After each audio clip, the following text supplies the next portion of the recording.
All right, I'm joined by Mike Medsker, co-founder and president of Focal Revenue Solutions, coming to us from Denver, Colorado. How are you, sir?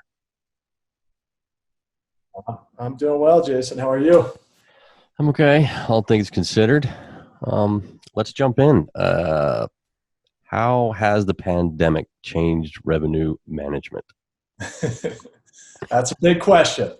Without a doubt, it's been a challenging year for the industry. I think nobody has been immune from the impact of the current crisis, right? And it's been really challenging to watch the impact that it's had on a lot of really good people. But I think I'm really optimistic about the long-term direction of the industry, particularly revenue optimization, right?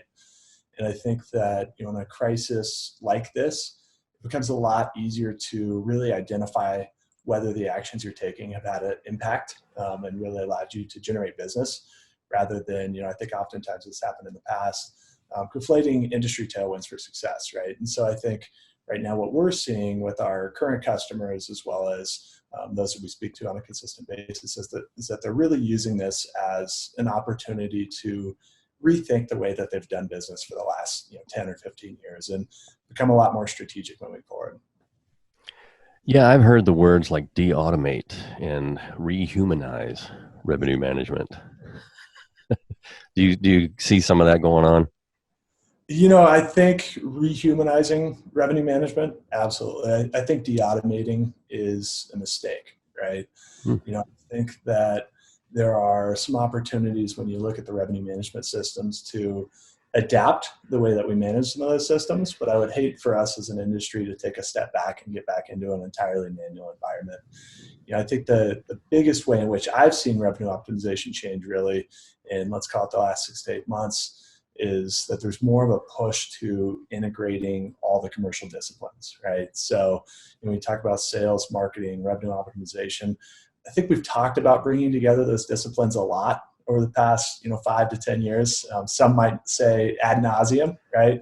And we really haven't made any significant changes. But I think one of the upsides of this crisis is that we've started to really realign our incentives. We've started to realize that we need to become hunters. And as a result, we're getting everybody into the same place from a data standpoint. We're making our meetings more effective, and we're really focusing in on what we can do to go out and win new business.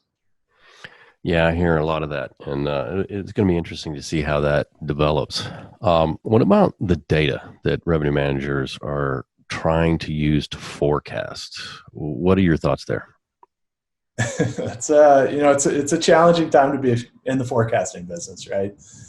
And I think that the thing that has made it most challenging is that a lot of the cues that we've utilized in the past are just no longer relevant, right? So oftentimes we've taken a market segmentation based approach to our forecasting or to our budgeting. But what we're finding now is that with travel restrictions and changing patterns, consumer patterns, it really becomes more important to look at some of your geographic origin cues, right?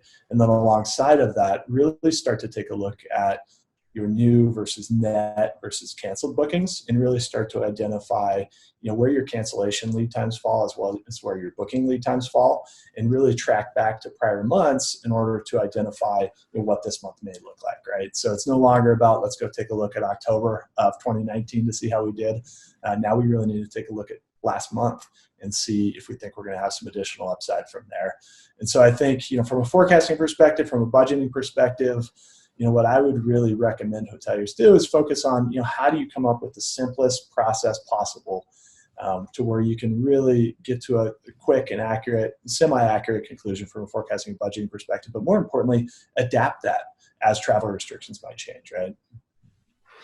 So speaking of forecasting, holidays are almost here. Any predictions or thoughts on what hoteliers ought to be doing in preparation for what travel may be there? Yeah, I think, that would require me to be a lot more of a prognosticator than I am. I think I'll take that in a little bit of a different direction, right? And oftentimes, I think from a hotel perspective, we view the holidays as a period in time for us to get our house in order for the upcoming year, right?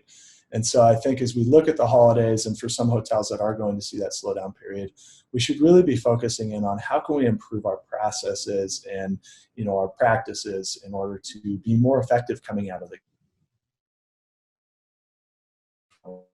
one, right?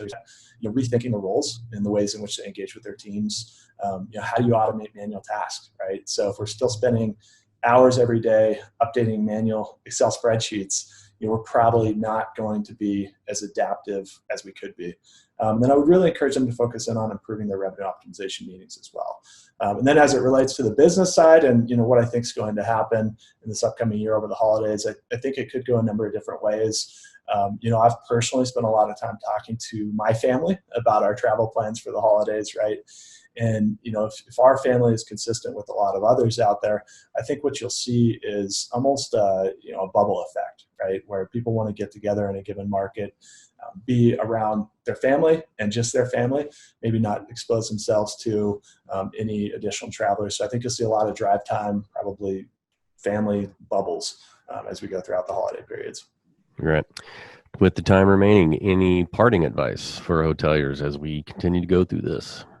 If you're still doing things the way you did them 6 months ago, you need to change. So I think we're going to see two very clear camps coming out of this. There are those that are using this as an opportunity to rethink the way they do business. They're going to be very successful in the mid to long term.